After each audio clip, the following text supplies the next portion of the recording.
Alors, c'est drôle, hein, parce que ce que Marc Lefrançois parlait, dans le Journal de Québec ce matin, là.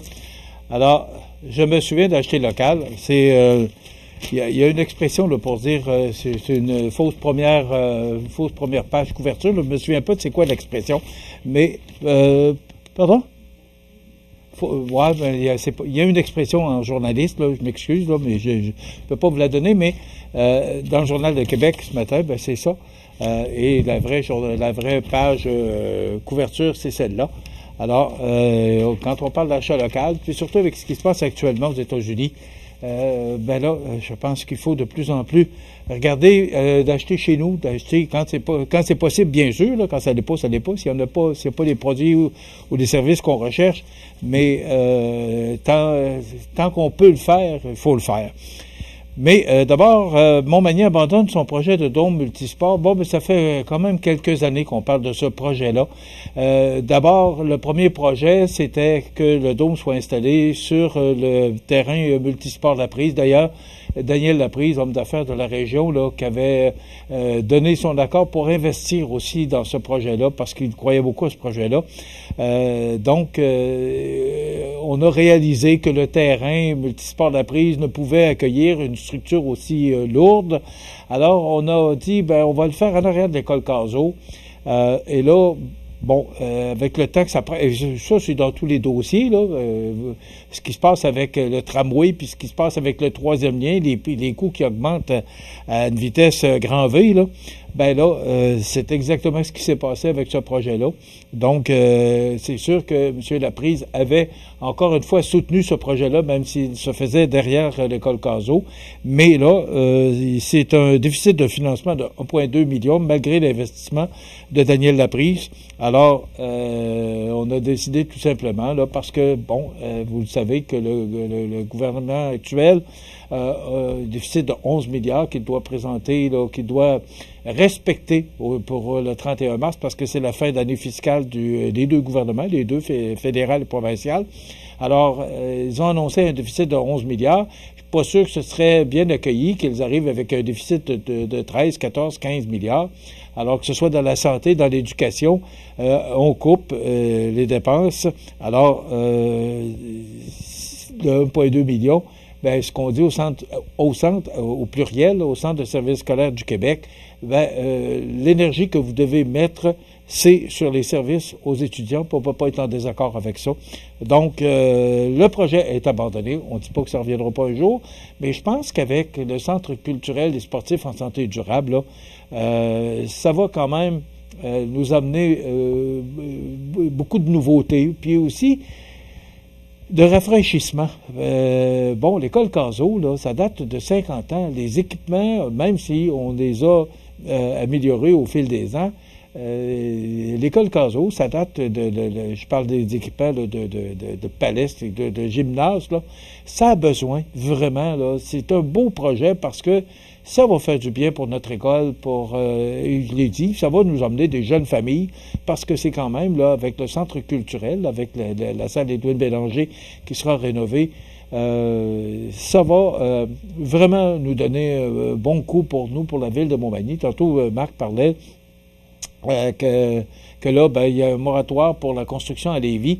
Il y a un filon, il y a une occasion qui se prête, qui pour nous, c'est à nous de la saisir. C'est au conseil municipal, la ville de Montmagny, la Société de développement économique, les gens qui sont impliqués, c'est à eux là, de brasser la cage puis de dire « Hey, go, on va faire ce qu'il faut pour amener... D'abord, on le sait, ça a été octroyé, on a 54 millions sur la table, mais il en manque. Je pense que c'est 23 millions qui manquent, là. Là, il y a le Promutuel, on l'a annoncé cette semaine, Desjardins, il y a Paber Aluminium, Daniel Lachance, pharmacien, qui donne un coup de pouce, qui donne de l'argent pour aller chercher le manque à gagner. Alors, la Chambre de commerce et d'industrie de la MRC qui s'implique à ce niveau-là, ça bouge actuellement. Il se passe de quoi, là? Vous savez, c'est qu'un volcan, avant qu'il explose, là, ça bouille, hein. Moi, c'est comme ça que je sens Montmagny actuellement. Et il y a des opportunités qui passent. J'espère qu'on va prendre les moyens pour saisir ces opportunités-là. Et c'est pour ça que j'ai invité Marc à savoir, bon, mais la Société de développement économique, ça fait quoi, là? Est-ce que ça travaille actuellement pour, dans le sens de ce que je viens de vous mentionner? Et on me dit que oui, ben tant mieux. 80 000 que la Société de Saint-Vincent-de-Paul avait dans ses coffres avec la vente d'articles là, aux plus démunis. On sait que ce sont des articles là, qui se vendent vraiment pas cher. Ils ont un local au sol de l'église Saint-Mathieu. Ils ont amassé 80 000 piastres qu'ils distribuent. Entre autres, là, et moi j'en apprends, là, puis merci. Lucie Lachance, qui est la présidente, sera notre invitée lundi. Alors, on pourra développer à savoir comment vous avez fait pour ramasser 80 000 piastres. Et la mission de Saint-Vincent-de-Paul, c'est d'aider. Ben là, il le prouve. Mais imaginez-vous qu'il donne 1000 piastres par mois à la Maison de secours de la Frontière et également là au centre familial de la MRC de Montmagny, là, à Notre-Dame-du-Rosaire. 1000 piastres par mois, ça représente depuis un an tout près de 25 000 quand même.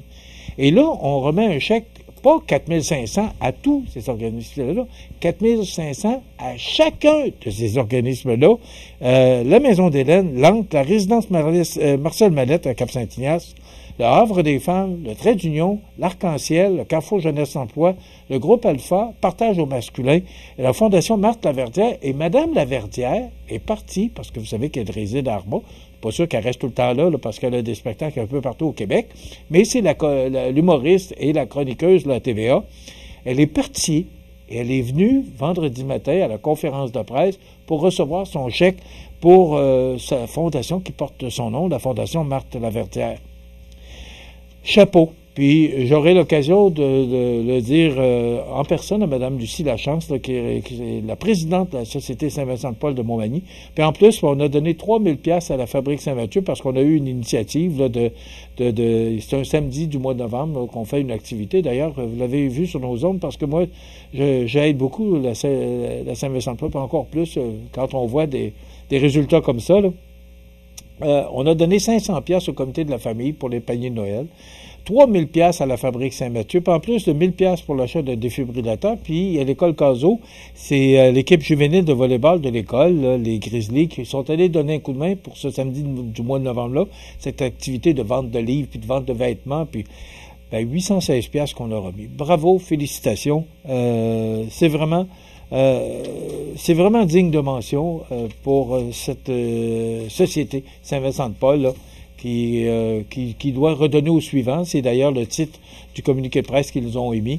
Et Mario Lacombe était sur place vendredi justement pour couvrir cette activité-là. Bon, parlant d'argent, on va rester dans le même domaine, là. 1 milliard de plus pour Desjardins en 2024. Alors, pas besoin de vous dire que ça va apparaître sur votre ristourne. C'est du beau travail. La coopérative québécoise qui va redonner davantage à ses membres, les membres du mouvement Desjardins qui risquent d'avoir le sourire aux lèvres en apprenant qu'ils profiteront de 25 millions de dollars de plus de ristourne par rapport à l'année dernière. C'est pas juste ça. Oui, la ristourne, c'est une chose, mais Desjardins, vous savez, Desjardins, d'ailleurs, c'est un très bon partenaire avec CMA-TV, mais aussi, vous allez voir Desjardins dans toutes sortes d'événements. On embarque, et si on n'avait pas Desjardins aujourd'hui, on serait bien plus en difficulté qu'on l'est là, parce que ça aide beaucoup d'organismes à prendre vie, puis des activités. Desjardins est là toujours pour nous aider et aider les organismes. Bravo à son président, le M. Guy Cormier. Bravo à toute l'équipe de Desjardins pour le travail que vous faites, et ça va paraître dans votre ristourne. Demain, on reçoit Mireille Dubé, MBA franchisé LMI Canada, et Sylvain Cloutier, coach associé. Et on reçoit Bernard Généreux demain. On a bien des questions à lui poser. Donc, c'est l'émission de demain qu'on vous propose. Je vous souhaite de passer une excellente journée. À demain.